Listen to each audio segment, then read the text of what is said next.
আজকে আমরা দেখব ইলিশের বাড়ি অর্থাৎ চাঁদপুর জেলার দর্শনীয় স্থানগুলো কি কি। তো প্রথমেই রয়েছে বড় স্টেশন মোলহেড। এটি চাঁদপুরের সবচেয়ে জনপ্রিয় পর্যটন কেন্দ্র। এখানে পদ্মা, মেঘনা ও ডাকাতিয়া নদী এক বিন্দুতে মিলিত হয়েছে। নদীর বিশালতা আর মোহনতার দৃশ্য আপনাকে মনোমুগ্ধকর করবে। এখানে মুক্তিযুদ্ধের স্মরণ ভাস্কর্য রক্তধারা অবস্থিত। এখানে দাঁড়ালে বিশাল জলরাশির গর্জন শোনা যায়। পদ্মা, মেঘনা ও ডাকাতিয়া নদীর স্রোতের মিলনস্থলটি একটি অভূতপূর্ণ দৃশ্য তৈরি করে। বিশেষ করে সূর্যাস্তের সময় এইখানকার আকাশ ও নদীর রূপ দেখার জন্য প্রতিদিন শত শত মানুষ ভিড় করে। এখানের রেস্টুরেন্ট থেকে আপনারা পাশের নদীর থেকে ধরা ফ্রেশ ইলিশ মাছ দিয়ে অবশ্যই ভাত ট্রাই করবেন। এরপরে 2 নম্বরে রয়েছে মেঘনা পার ও মিনি কক্সবাজার। শহরের কাছাকাছি মেঘনা নদীর চরে বালুময় এলাকাটি মিনি কক্সবাজার হিসেবে পরিচিত।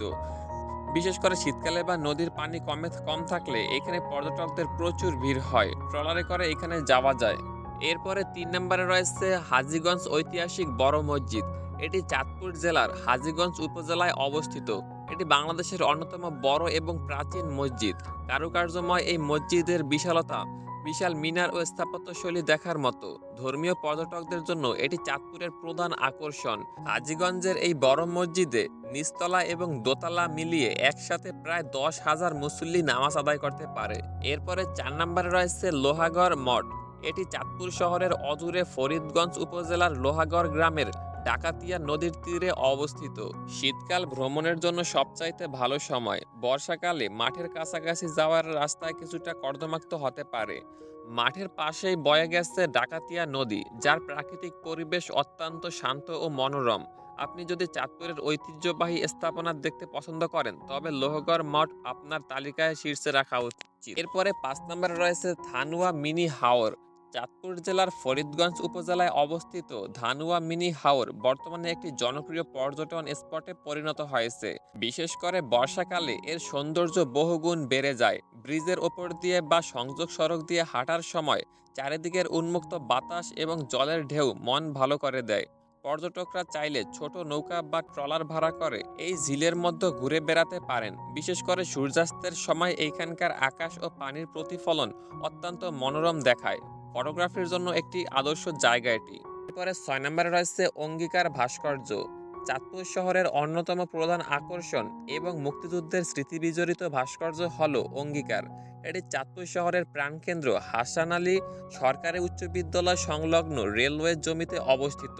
এরপরে রয়েছে মেঘনা ভিলেজ রিসোর্ট। চাঁদপুর কুমিল্লা সড়কের পাশে অবস্থিত এই রিসোর্টটি পরিবারের সাথে সময় কাটানোর জন্য ভালো। এখানে আধুনিক সুযোগ সুবিধা ও প্রাকৃতিক পরিবেশের সমন্বয় রয়েছে। তারপরে 8 নম্বরে রয়েছে রূপসা জমিদার বাড়ি। ফরিদগঞ্জ উপজেলায় অবস্থিত এই পুরনো জমিদার বাড়িটি ইতিহাসের সাক্ষী হয়ে এখনো দাঁড়িয়ে আছে। 9 নম্বরে রয়েছে মোল্লা জমিদার বাড়ি। চাঁদপুর জেলার ফরিদগঞ্জ উপজেলায় অবস্থিত একটি ঐতিহাসিক নিদর্শন হলো মোল্লা জমিদার বাড়ি। এটি স্থানীয়দের কাছে বর্তমানে চৌধুরী বাড়ি নামেও পরিচিত। 10 নম্বরে রয়েছে মৎস্য জাদুঘর চাঁদপুর। শহরের ওয়্যারলেস বাজার এলাকায় অবস্থিত বাংলাদেশের মৎস্য গবেষণা ইনস্টিটিউটের ভিতরে চাঁদপুর মৎস্য জাদুঘরটি অবস্থিত। ইলিশের বাড়ি হিসেবে পরিচিত চাঁদপুরের এই জাদুঘরটি 1984 সালে প্রতিষ্ঠিত হয়। এটি মূলত মৎস্য গবেষক, শিক্ষার্থী এবং সাধারণ দর্শনার্থীদের জন্য মাছের বৈচিত্র্য সম্পর্কে জানার একটি অনন্য স্থান। সাধারণত সরকারি অফিস চলাকালীন সময়ে রবি থেকে বৃহস্পতিবার সকাল 9টা থেকে বিকাল 5টা পর্যন্ত এটি খোলা থাকে। ভিডিওতে বলা জায়গা ছাড়াও আপনারা ঘুরতে পারেন চাঁদপুর রেলওয়ে স্টেশন কিংবা চাঁদপুর লঞ্চঘাট। চাঁদপুরে গেলে অবশ্যই স্থানীয় রেস্টুরেন্টে টাটকা ইলিশ মাছের স্বাদ নিতে ভুলবেন না।